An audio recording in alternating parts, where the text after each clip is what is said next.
Hello दोस्तों, नमस्कार। स्वागत है आप सभी का हमारे यूट्यूब चैनल विद्यापाथ इंजीनियर्स पे। तो आज हम स्टार्ट कर रहे हैं आपका चैप्टर नंबर 4 जो है आपका अर्थवर्क मेजरमेंट। इसमें जनरली होता क्या है, देखो बेटा, अर्थवर्क में जो है आपका रोड बनाना हुआ, जैसे कैनाल बनाना हुआ, आपका डैम्स बनाना हुआ, आपका पेवमेंट बनाना हुआ, इन सब का जो है मेजरिंग करते हैं। चलिए स्टार्ट करते हैं बिना देरी किए हुए अपना टॉपिक। मेन सब्जेक्ट यानी कि इसका मेन सब्जेक्ट क्या है? डिटेल एस्टिमेशन ऑफ अर्थवर्क, यानी कि आपका इसका जो है अर्थ इसका अर्थवर्क इन जो है सिविल इंजीनियरिंग में जो अर्थवर्क का रोल होता है वो डिटेल एस्टिमेट तैयार करना होता है अर्थवर्क का। स्कोप इसका क्या है? Road, canals, dams and pavements, यानी कि रोड, कैनाल और आपका कोई सड़क हुआ या नहर हुआ या आपका कोई डैम हुआ या फिर कोई आपका पेवमेंट वगैरह बनाना है तो वहां पे यूज करते हैं। एक्सकावेशन क्लासिफिकेशन है। क्लासिफिकेशन क्या होता है? जनरली दो टाइप का होता है। ये आपका एक आपका होता है सरफेस एक्सकावेशन, दूसरा आपका होता है जो है दूसरा आपका एक्सकावेशन ओवर एरिया, यानी कि क्षेत्र खुदाई जिसे बोल सकते हैं आप लोग। तो जो है एक खुदाई करते हैं, ड्रेसिंग करते हैं, सरफेस ड्रेसिंग वहां करते हैं जहां पे जैसे हमको प्लॉट बनवाना है तो वहां पे जो है जंगल झाड़ियां साफ करवाना है, वहां हमको खुदवाना नहीं है, वहां हमको साफ करवाना होता है, तो उसको बोलते हैं सरफेस एक्सकावेशन, यानी कि जो है आपको उसको बोलते हैं सरफेस ड्रेसिंग भी बोलते हैं उसको। इसमें जो है इसकी डेप्थ जनरली 30 सेंटीमीटर से जो है ज्यादा नहीं होनी चाहिए, और आपका जो सर वो होगा एक्सकावेशन होगा, इसकी डेप्थ जो होती है 30 सेंटीमीटर से अधिक होती है। बस यही आपका मेन जो है अंतर है। देखते हैं surface excavation criteria in plan is more than 10 metre square, यानी कि जो है आपका इसका क्राइटेरिया है, जो क्राइटेरिया को तो हिंदी में नहीं पता, मतलब कि इसका मतलब यही होता होगा कि क्राइटेरिया का हिंदी मतलब कि इसमें कौन कौन से मतलब कि उसके डाटा क्या है। बाकी क्राइटेरिया देखो, आप लोग इंजीनियरिंग को जो है थोड़ा इंग्लिश लैंग्वेज में पढ़ो। टेक्निकली वर्ड अगर नहीं पढ़ सकते हो तो जो है टेक्निकली वर्ड जो है उनको इंग्लिश में पढ़ना सीखो, और जो है आपका ये जो सेंटेंस वगैरह है इनको जो है हिंदी में कर सकते हो, क्योंकि टेक्निकली वर्ड जो है हिंदी में बहुत अटपटा होते हैं। Area in plan is more than 10 metre square, यानी कि आपका एरिया का प्लान जो होता है, प्लान एरिया 10 मीटर स्क्वायर से अधिक होता है। विड्थ जो है इसकी, विड्थ आपका जो है 1.5 मीटर से अधिक होता है। डेप्थ जो है आपका 30 सेंटीमीटर से अधिक होता है। यूनिट इसकी क्या होती है?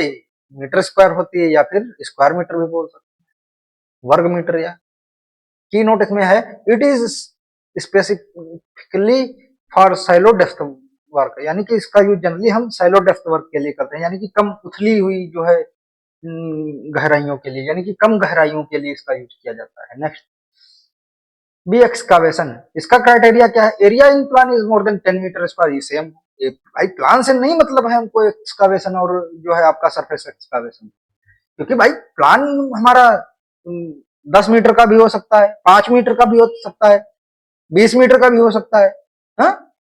और आपका जो ये डेप्थ मेन फैक्टर होता है, डेप्थ वेरी करती है। एक्सकावेशन की जो डेप्थ होती है 30 सेंटीमीटर से अधिक होती है, और आपका सरफेस ड्रेसिंग की जो विड्थ होती है वो 30 सेंटीमीटर से कम होती है या 30 सेंटीमीटर तक होती है। विड्थ जो है इसकी जनरली 1.5 मीटर से जो है अधिक होती है। यूनिट ऑफ मेजरमेंट जो है इसका क्यूबिक मीटर है, यानी कि मीटर क्यूब या घन मीटर बोल सकते हैं। यूजेस इसका use for deep foundation and major earth cutting, यानी कि इसका यूज जनरली डीप फाउंडेशन या फिर मेजर अर्थ कटिंग में करते हैं। Concept of lead and lift, यानी कि आपका लीड एंड लिफ्ट क्या होता है, इसको अच्छे से समझा देते हैं। लीड एंड लिफ्ट दोबारा कभी नहीं भूलेगा आपको। जैसे ये आपका ग्राउंड लेवल है, ये आपका कोई क्या ग्राउंड लेवल है, हमने ग्राउंड लेवल से यहां तक जैसे कटिंग की, कटिंग है, कटिंग पोर्शन यहाँ पर,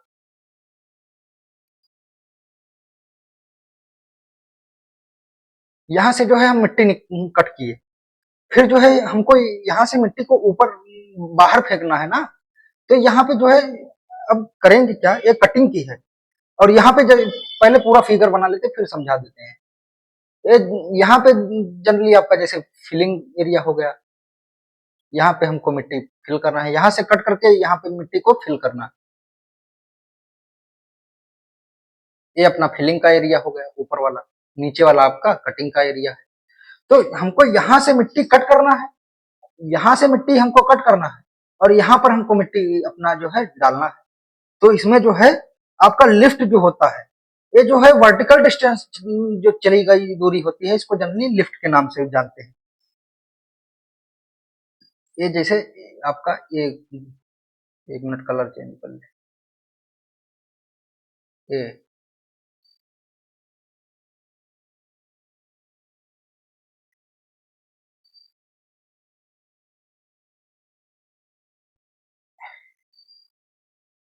यहाँ तक कटिंग का एरिया है। हमको इधर से इधर अगर चले जाएंगे तो ये हमारी लीड हो गई। अगर हमको इधर से ऊपर नीचे जाना है तो इसको हम बोलते हैं लिफ्ट, और इधर हॉरिजॉन्टल डिस्टेंस में ट्रेवल करना है तो उसको हम लीड बोलते हैं। अगर वर्टिकल डिस्टेंस में लीड ट्रेवल करना है तो जो है हम उसको लीड बोलते हैं। समझ गए? ये अपना फिलिंग का एरिया हो गया और ये अपना कटिंग का एरिया हो गया। Lead horizontal distance from the centre of gravity of cutting to the centre of gravity of filling, यानी कि जो है आपका जो है कटिंग के सेंटर ऑफ ग्रेविटी यानी कि कटिंग के सेंटर से आपका, और फिलिंग के सेंटर ऑफ ग्रेविटी यानी कि फिलिंग के सेंटर से आपको जो बिजली जो चली गई दूरी होती है हॉरिजॉन्टल डिस्टेंस में, ए वाली जनरली ए वाली डिस्टेंस जो है ए वाली, आपको इसको जनरली हम बोलते हैं आपका lead.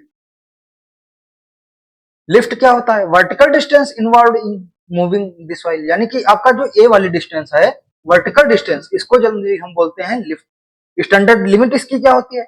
Normal rate includes 1.5 metre lift and 30 metre lead, 50 metre as पर सीपीडब्ल्यूडी, यानी कि सीपी अकॉर्डिंग टू सीपीडब्ल्यूडी, यानी कि सीपीडब्ल्यूडी के अकॉर्डिंग जो है 50 मीटर के लिए जो है हमारा 1.5 मीटर जो होता है आपका लिफ्ट होता है और 30 मीटर आपका ये वाली जो लिफ्ट होती है, ये आपका ऐसे याद रख लीजिए आप लोग। लिफ्ट कैसे चलती है? ऊपर नीचे चलती है। तो जो है ऊपर नीचे जाओगे तो लिफ्ट बोलेंगे, अगर अपने दाएं बाएं या हॉरिजॉन्टल डिस्टेंस में ट्रेवल करोगे तो उसको बोलते हैं लिफ्ट, लीड, सॉरी हाँ लीड उसको बोलते हैं, और वर्टिकल डिस्टेंस में आपको लिफ्ट बोलते हैं। तो लिफ्ट जो है जनरली आपका 1.5 मीटर लिया जाता है और जनरली आपका लीड जो होता है वो और 30 मीटर लिया जाता है। नेक्स्ट, ये जनरली क्वेश्चन बहुत पूछता है standard limits lead and lift की। Next, technical factor for lead multiplying factor, यानी कि जो आपका टेक्निकल फैक्टर है लीड और लिफ्ट के लिए क्या होता है? Multiplying factor for metal track, यानी कि आपका मेटल ट्रैक के लिए 1.0 होता है। कार ट्रैक यानी कि आपकी गाड़ी के लिए जो है 1.10 होता है। सैंडी ट्रैक यानी कि अगर जो कोई सैंडी ट्रैक है तो उसमें वन लीड जो है आपका 1.40 टाइम्स होता है। ये भी एग्जाम में बहुत पूछता है। साइड स्लोप इन अर्थवर्क, यानी कि आपका अर्थवर्क का साइड स्लोप क्या होता है? इन कटिंग, यानी कि कटिंग में जो है आपका साइड स्लोप का रेशियो होता है 1:1 से लेकर के आपका 1.5:1 के लगभग होता है। और आपका फिलिंग में जो रेशियो होता है 1.5:1 से लेकर के 2:1। फार्मूला एंड स्लोप्स, यानी कि जो आपका स्लोप्स निकालने के लिए जो फार्मूला होता है वो क्या होता है? स्लोप्स निकालने के लिए जनरली हम सेक्शन एरिया का यूज करते हैं। आपका area equal to BD plus SD square होता है ना।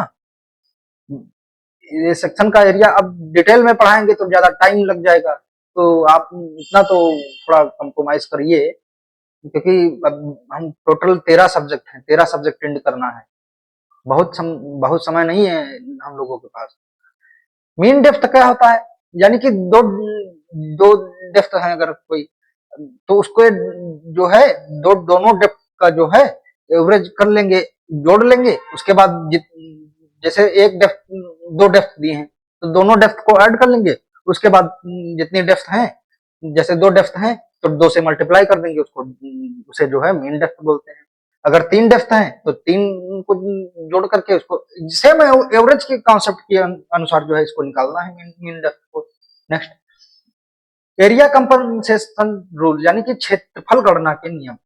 आपका एक होता है एवरेज ऑर्डिनेट रूल, एक आपका होता है मिड ऑर्डिनेट रूल, एक आपका होता है सिम्पसन 1/3 रूल, एक का आपका होता है सिम्पसन का ओनली थर्ड रूल,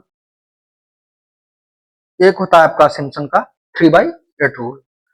तो सेक्शन ये आपका एवरेज ऑर्डिनेट निकालने का एरिया क्या होता है, एरिया इक्वल टू ऑर्डिनेट 1। इसमें जो है हम करते क्या है इस सेक्शन एरिया में, जैसे ये आपका कोई ग्राउंड लेवल है, 1 मिनट जस्ट यहाँ बना लेते हैं एवरेज ऑर्डिनेट मेथड के सामने। ये आपका जैसे कोई ग्राउंड लेवल है, तो हमको जैसे ये आपका ऑर्डिनेट 1 हुआ, ये आपका ऑर्डिनेट 2 हुआ, ये आपका ऑर्डिनेट 3 हुआ, यहाँ पे ये ऑर्डिनेट 4 हुआ, ये ऑर्डिनेट 5 हुआ, ये यानी कि ये बहुत आगे तक चलता जाता है। इसी तरह से ये आपका यानी कि यहाँ तक ऑर्डिनेट वीएन। तो यहाँ से जो है एक सेंटर लाइन ड्रा करते चले जाएंगे, ऐसे ऐसे यहाँ पे सेंटर लाइन ड्रा करेंगे, यहाँ फिर ऐसे इसको मिला देंगे ऐसे। जो सेंटर लाइन होगी ये इसको हाइट से रिप्रेजेंट करते हैं h1, फिर इसके बीच में आएगी एक सेंटर लाइन h2, फिर इसके बीच में आएगी सेंटर लाइन h3, फिर इसके बीच में आएगी h4, फिर यहाँ पे h5, और ये ऑर्डिनेट 1, ऑर्डिनेट 2, ऑर्डिनेट 3, ऑर्डिनेट 4, इसी प्रकार से ऑर्डिनेट लेंथ चलता जाएगा, और ये टोटल लेंथ इसकी यल हो गई। तो आपको अगर क्षेत्रफल निकालना है तो उसकी जो है या तो लंबाई या तो चौड़ाई ही तो लेंगे। इसके लिए जो है आपका ordinate 1 plus ordinate 2 plus dot dot dot लेकर के जो है जितने भी ऑर्डिनेट होंगे उसको यल से मल्टीप्लाई कर देंगे, अपान में n+1 कर देंगे, तो जो आपका एवरेज ऑर्डिनेट मेथड आ जाएगा। नेक्स्ट आपका mid ordinate method. Mid ordinate method में का क्या होता है, ये जो यहाँ पे वो है आपका ऑर्डिनेट नंबर है, ऑर्डिनेट है, और ये आपका जो n है ये जो है आपका बेस लाइन के जो है आपको भागों की संख्या होती है, और एल हुक जो है आप तो जानते ही हैं कि बेस लाइन की जो है ये आपकी जो बेस लाइन है इसकी लेंथ होती है। मिड ऑर्डिनेट रूल, इसमें जो है हाइट कर लेते हैं h1 plus h2 plus h3 plus dot dot dot dot जितने भी h होंगे hn तक, और जितनी डेप्थ होगी उससे मल्टीप्लाई कर देंगे, या फिर आप ऑर्डिनेट भी लगा सकते हैं मिड ऑर्डिनेट में, या फिर ऑर्डिनेट 1, ऑर्डिनेट 2, या फिर डॉट डॉट डॉट जितने भी ऑर्डिनेट होंगे उसको लेंथ से मल्टीप्लाई करके उसको जो जितने भी ऑर्डिनेट होंगे उससे भाग कर देंगे, आपका जो है मिड ऑर्डिनेट रूल आ जाएगा। सिम्पसन 1/3 क्या रूल होता है, सिम्पसन 1/3 जो रूल होता है ये ओनली जो है आपका ऑड नंबर्स के लिए अवेलेबल होता है। ये लिखा है देखो, condition only applicable when the number of ordinates is odd, यानी कि जब कोई विषम संख्या होगी, जैसे 3 हुआ, 5 हुआ, आपका 7 हुआ, 9 हुआ, 11 हुआ, 12 हुआ, 12 नहीं सॉरी 13 हुआ, जब आपकी जो है ऑड नंबर में संख्या ऑर्डिनेट होंगे तभी हम सिम्पसन 1/3 रूल लगाएंगे। एक्यूरेसी इसकी जो है मोस्ट एक्यूरेट होता है, और इरेगुलर रफ बाउंड्रीज होती है। इसका सिम्पसन 1/3 का फार्मूला क्या होता है, area equal to d/3 first plus last, और 4 प्लस ब्रैकेट में जो है फर्स्ट प्लस लास्ट प्लस जो है आपका 4 सम कर देंगे, यानी कि 4 ऑर्डिनेट, जैसे 4 सम यानी कि ऑर्डिनेट 2, ऑर्डिनेट 4, ऑर्डिनेट 6, ऑर्डिनेट 8, ऐसे जो है आपका 4 into ordinate even plus 2 into ordinate odd, यानी कि आपका जो ऑर्डिनेट होंगे विषम संख्या वाले उनको 2 के साथ जो है ऐड करके मल्टीप्लाई करेंगे, और जो आपका इवन ऑर्डिनेट होंगे उनको 4 से उनको जो है ऐड करके 4 से मल्टीप्लाई करेंगे। Next Simpson 3/8 rule. Simpson 3/8 rule क्या है आपका, इसमें एरिया जो निकलता है इस फार्मूले से निकलता है 3d/8 ब्रैकेट में हाइट लेते हैं इसमें h1 plus 3h2 plus 3h3 into sorry 3 h1 plus 3h2 plus 3h3 plus h4। अब आप जाते हैं हम वॉल्यूम निकालने के लिए। आपका वॉल्यूम कैसे निकाला जाता है, सेम रूल है, वहां भी मिड ऑर्डिनेट पढ़े थे, यहाँ भी मिड ऑर्डिनेट, वहां भी सिम्पसन 1/3, यहाँ भी सिम्पसन 1/3। यहाँ पे जो है वॉल्यूम वाला फार्मूला लगेगा, वहां पे एरिया वाला लगेगा। यहाँ पे एक डायमेंशन आपका बढ़ जाती है, वहां पे आपका एक डायमेंशन कम होती है एरिया में। ये देखो लिखा तो है, volume is equal to mean area into जो लेंथ होती है, तो जो आपका जो होता है इसको जो है वॉल्यूम आ जाता है आपका। मिड ऑर्डिनेट मेथड क्या होता है, mid sectional area method, sorry. इस विधि में जो है का यूज जो है तभी करते हैं जब जो है आपके जो लॉन्गिट्यूडनल सेक्शन है जो उनके क्षेत्रों के बीच जो है आयतन ज्ञात करना होता है। मतलब कि लॉन्गिट्यूडनल सेक्शन के बीच में जो है अगर हमको उनका वॉल्यूम ज्ञात करना है तभी हम इसका यूज करते हैं। This method is use to calculate the volume between two constitutive cross section. Next, v is equal to जो है आपका एरिया का जो है सम कर लेंगे, अपान में जितना भी एरिया होगा उसको उतने से मल्टीप्लाई कर देंगे और लेंथ से गुणा कर देंगे। जैसे हमारे पास दो एरिया है तो a1 प्लस a2/2 और जो है उसके बाद जो है हम उसको लेंथ से मल्टीप्लाई कर देंगे एरिया को, तो जो हमारा आ जाएगा वॉल्यूम आ जाएगा। इससे इजी चैप्टर है ही नहीं कोई। और आपका एरिया जो होगा वो B D plus S D से निकलेगा, यानी कि दो डेप्थ दी होंगी तो आपका जो है B D plus S D इसको यानी कि D1 पहले डेप्थ D1 ली जाएगी, फिर जो है डेप्थ आपका D2 आपका डेप्थ D2 से हो जाएगा, ऐसे निकलेगा। नेक्स्ट,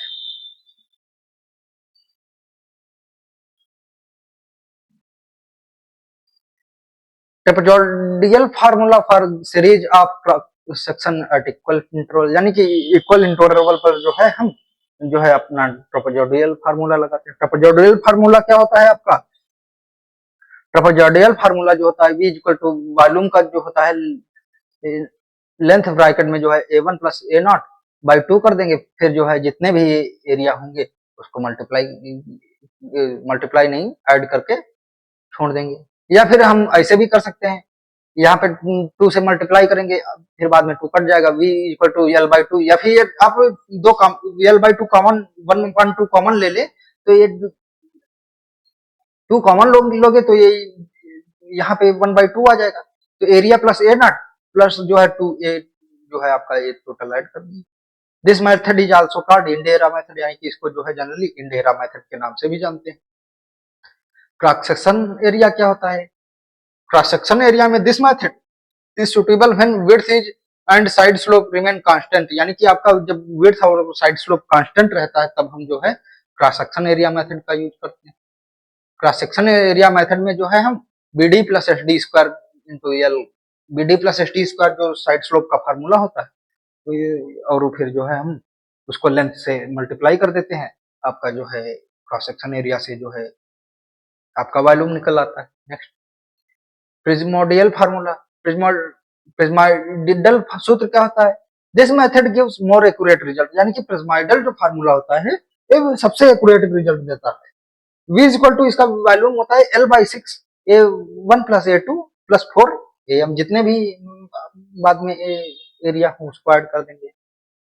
ये छोटा सा ही चैप्टर था, आज के लिए इतना ही। कल जो है एमसीक्यू करा दें या नेक्स्ट चैप्टर करवाया जाए, कल जो है छोटा चैप्टर है तो सोच रहे हैं कि दो चैप्टर एक साथ करा लिए जाए, उसके बाद जो है एमसीक्यू रखा जाए, फिर आपका जो है एस्टिमेशन कॉस्टिंग समाप्त हो जाएगा।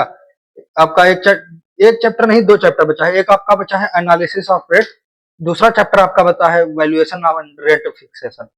वैल्यूएशन एंड रेंट फिक्सेशन जो है आपका ये चैप्टर बहुत इंपॉर्टेंट है, हर एग्जाम में 2 क्वेश्चन तो जरूर आता है, हो सकता है 3 से 4 भी क्वेश्चन आ जाए। तो वैल्यूएशन एंड जो है रेंट फिक्सेशन भी चैप्टर इंपॉर्टेंट है। चलिए धन्यवाद, मिलते हैं नेक्स्ट क्लास में।